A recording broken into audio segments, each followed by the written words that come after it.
जय हिंद मित्रांनो, आज आपण अशा एक टॉपिक वरती आलो आहेत की त्या ठिकाणी एनडीए परीक्षेनंतर एसएसबी दिल्यानंतर विद्यार्थ्यांचं मेडिकल केलं जातं आणि या मेडिकल मध्ये रिजेक्शन कुठल्या कारणाने होऊ शकतं आणि परमनंट रिजेक्शन आणि टेम्पररी रिजेक्शन काय असतं याबद्दल आपण माहिती जाणून घेणार आहोत। तर मित्रांनो बघा, ही जे मेडिकल आहे म्हणजे मेडिकल मध्ये टॉपर्स काय म्हणतात, मेडिकल काय असतं, फ्लॅट फीट काय असतं याबद्दलची सगळी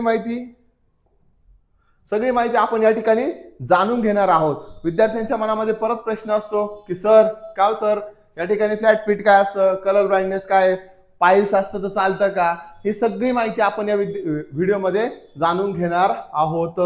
ठीक आहे मित्रांनो, लक्ष द्या, इकडे लक्ष द्या, कोणी इकडे तिकडे बघणार नाही। आता सगळ्यात महत्त्वाचं म्हणजे हाईट मध्ये आधी तर मुलींना हाईटचा क्रायटेरिया म्हणजे मुलीच अलाउड नव्हते एनडीए मध्ये, पण आता मुलींना अलाउड केलेलं आहे। हाईट किती पाहिजे हे बघा, या ठिकाणी 157 सेंटीमीटर हाईट आहे आणि मुलींसाठी जे आहे 152 सेंटीमीटर हाईट लागते। तुम्ही क्लिअर कट बघू शकता, 157 सेंटीमीटर कोणासाठी, मुलींसाठी 152 सेंटीमीटर। या ठिकाणी हाईट आणि वेट जे आहे ते must proportionate at each other according to standard chart मी तुम्हाला परत दाखवतो। चार्ट जो आहे चार्टच्या नुसार तुमची हाईट असायला पाहिजे। मित्रांनो लक्षात घ्या, मिनिमम हाईट म्हणजे 157 सेंटीमीटर, मिनिमम हाईट 157 सेंटीमीटर।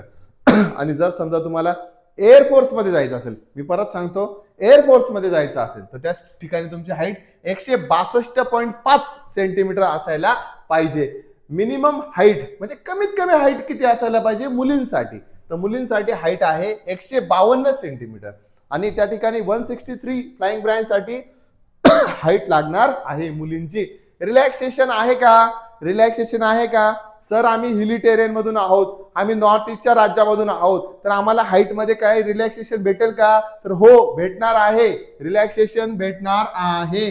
त्या ठिकाणी रिलॅक्सेशन विद्यार्थ्यांना भेटणार आहे। नॉर्थ ईस्टचे जे विद्यार्थी असतील त्यांना त्या ठिकाणी रिलॅक्सेशन भेटतं। ठीक आहे मित्रांनो, आता पुढची माहिती आपण जाणून घेऊया। चला, पुढची माहिती जी आहे, आता सगळ्यात महत्वाची गोष्ट की विद्यार्थ्यांना की डोळे सगळ्यात महत्वाचे। आपले तर सोशल मीडिया किंवा रील्स बघून डोळे खराबच झालेले आहेत, परंतु स्टँडर्ड म्हणजे पूर्ण जे विजन आहे ते कसं पाहिजे, good visual activity without severe refractive errors. खूप काही चष्मा वगैरे आणि खूप चुकीच्या पद्धतीने खूप जास्त जाड भिंगाचे चष्मे असतील तर ते चालणार नाही, परंतु 6x6 इज अ बेटर आहे आणि 6x9 इन वर्स्ट आहे। म्हणजे दोन्ही डोळ्यांपैकी एक डोळा थोडा, एका डोळ्याला थोडंफार कमी दिसत असेल तर चालू शकतं का, तर चालू शकतं। Correctable to 6.6/6 in both with glasses, चष्मा चालतो का, तर चालू शकतो। या ठिकाणी हे बघा 3.5 त्याच्यानंतर 2-2.5 हे जे नंबर दिलेले आहेत, ह्या नंबरचा जर विचार केला तर आपल्याला त्या ठिकाणी चष्मा चालू शकतो। या ठिकाणी फक्त एकच गोष्ट लक्षात ठेवा, ती म्हणजे इंडियन एअरफोर्सच्या फ्लाइंग ब्रांच साठी एकदम स्ट्रिक्टली डोळे चेक केले जातात। कशासाठी, इंडियन एअरफोर्स साठी। कारण ऑब्विसली तुम्हाला समजायला पाहिजे की जे वर्किंग प्रोफाईल आहे इंडियन एअरफोर्सचं कशा पद्धतीने हार्ड आहे, त्या पद्धतीने तुम्हाला जे मेडिकल स्टँडर्ड आहे ते विजनचे किंवा दिसण्याचे त्या पद्धतीने चेंजेस होतात। कलर ब्लाइंडनेस म्हणजे काय हो, कलर ब्लाइंडनेस म्हणजे कलर मध्ये डिफरन्शिएशन समजत नाही, तर तसे विद्यार्थी चालू शकतात का, तसे विद्यार्थी टोटली डिस्क्वालिफाय केले जातात। कलरचं डिफरन्शिएशन जर करता येत नसेल तर त्या ठिकाणी तुम्हाला ऑब्जेक्ट मधलं जे डिफरन्शिएशन ते जमणार नाही आणि त्यामुळे इंडियन आर्मी, नेव्ही, एअरफोर्स तुम्हाला त्या ठिकाणी रिजेक्शन देऊ शकतं। मी परत एकदा सांगतो, कलर ब्लाइंडनेस जो आहे तो चालणार नाही, नाईट ब्लाइंडनेस सुद्धा चालणार नाही। नाईट ब्लाइंडनेस म्हणजे काय, रात्रीच्या वेळी दिसत नाही, रात्रीच्या वेळी जर दिसलं नाही तर तुम्हाला त्या आर्मी, नेव्ही, एअरफोर्स मध्ये जे ऑपरेशन्स असतात ते ऑपरेशन तुम्हाला कंडक्ट करता येणार नाही आणि ऑपरेशन कंडक्ट करता येणार नाही तर मग ऑब्विसली आहे की इंडियन आर्मी, नेव्ही, एअरफोर्स मध्ये तुमचं काही कामच नाहीये। मित्रांनो, करेक्टिव्ह सर्जरीज लाईक पूर्ण जी लेझर आहे, लेसिक सर्जरी आहे ते परमिटेड आहे का?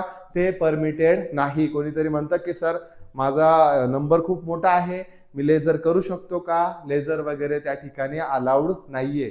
लेझर सर्जरी वगैरे चालत नाही. लेझर सर्जरीचं जे एज आहे ते साधारणतः 20च्या नंतर ती लेझर सर्जरी माणसाला करतात. ते डोळे खराब असतील तर किंवा जास्त चष्म्याचा नंबर जास्त असेल तर त्या ठिकाणी करू शकतात, परंतु तोपर्यंत आपलं एनडीएचं एज संपून जातं. 19.5 लास्ट एज आहे, लक्षात ठेवायचं. मित्रांनो लक्षात घ्या की या ठिकाणी व्हिज्युअल स्टँडर्ड दिलेलं आहे आणि ते व्हिज्युअल स्टँडर्ड नुसारच आपली डोळ्यांची जी स्टँडर्ड आहे ते असायला पाहिजे. आता सगळ्यात पुढची जी गोष्ट आहे की ऐकणं सगळ्यात महत्वाचं आहे की ऐकणं त्या ठिकाणी नॉर्मल ऐकू यायला पाहिजे तुम्हाला.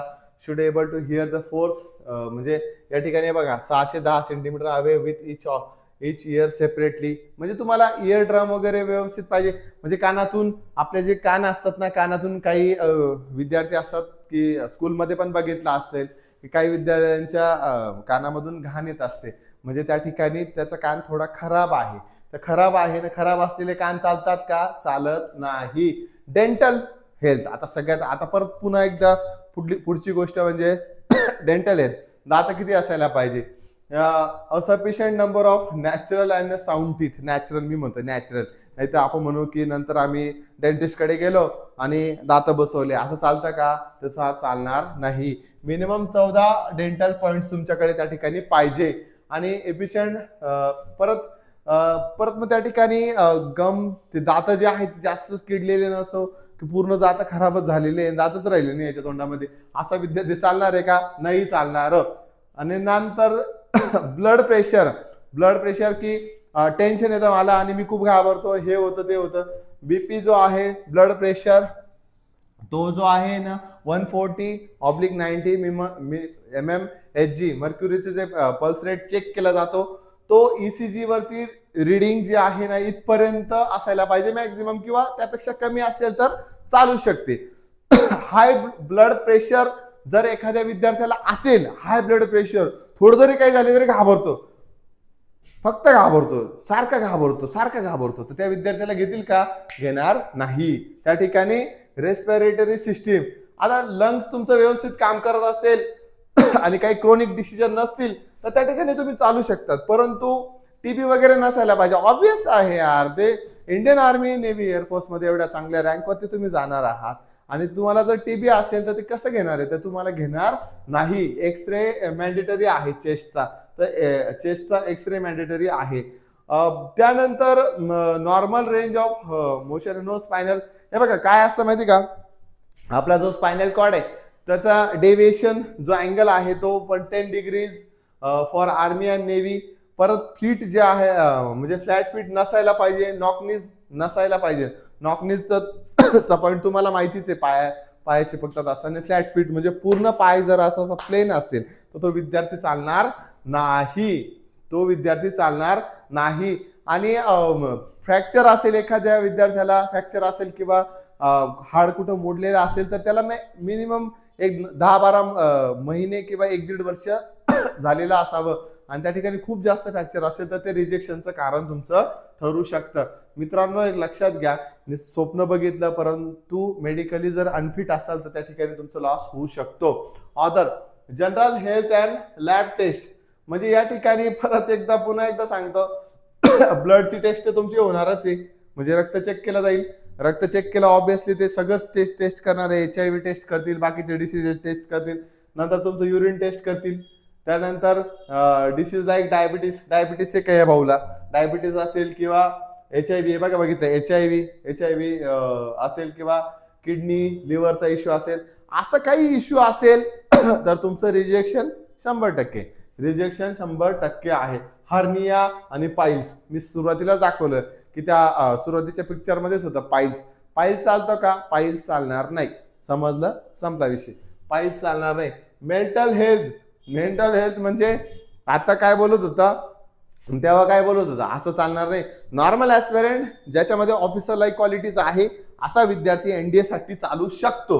टॅटू सगळ्यात महत्वाचं, आता विद्यार्थी सोशल मीडियावरती बघतात मला सूर्यकुमार यादव आवडतो, मग मी सूर्यकुमार यादव सारखे टॅटू काढतो, लगेच मला मध्येच वाटायला लागलं की मी आता एनडीएची परीक्षा देईल आणि एनडीएची परीक्षा देण्यानंतर मला माहितीच नाही या परीक्षेसाठी टॅटू चालतात का.